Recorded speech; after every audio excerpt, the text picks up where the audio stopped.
And financial ব্যাপারটা যেটা বলবো, আমি ডিসকারেজ করছি না, বাট এই পার্টটা most of the agencies avoided actually. এটা কিন্তু নিউজিল্যান্ড খুবই কস্টলি এবং এক্সপেন্সিভ একটা কান্ট্রি। অ্যান্ড আমি যদি কম্পেয়ার করি অস্ট্রেলিয়ার থেকেও, grocery 5x and 10x compare to Australia. So grocery costly, accommodation costly, and এখানে আসার পর সবার আগে যেটা করতে হয় সেই জিনিসটা হচ্ছে গাড়ি নেওয়া। এখানে মুভ করার জন্য গাড়ি অবশ্যই ম্যান্ডেটরি।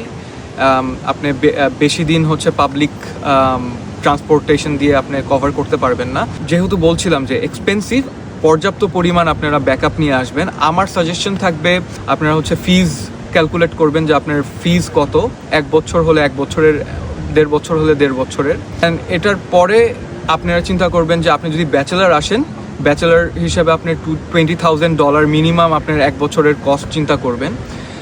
সো সেখানে আমি যদি বলি, আপনারা তো সেটা অবশ্যই ইমিগ্রেশনের পারপোজে আপনারা সেটা দেখায় আসছেন ব্যাংকের থ্রুতে, বাট প্র্যাকটিক্যাল আমি বলবো যে 6 মাসের ব্যাকআপ নিয়ে আসা। অ্যান্ড আমি যদি বলি ফ্যামিলির কথা, আপনি 5,000 করে অ্যাড করবেন পার ফ্যামিলি মেম্বারের জন্য। আপনার স্পাউস যদি আসে, ওয়াইফ অর হাজব্যান্ড, অবশ্যই 5,000 অ্যাড করবেন 20,000-এর সাথে।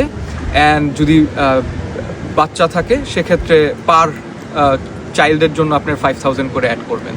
সো অবশ্যই আপনার পর্যাপ্ত পরিমাণ ব্যাকআপ ছাড়া আসবেন না, কারণ এসেই যে আপনি জব পেয়ে যাবেন পার্ট টাইম, সেটা ইটস কোয়াইট ইম্পসিবল বলবো না, বাট ইটস কোয়াইট হার্ড। এটা একটা রিয়েলিটি যেটা আপনাকে হচ্ছে এজেন্সিরা বলবে না।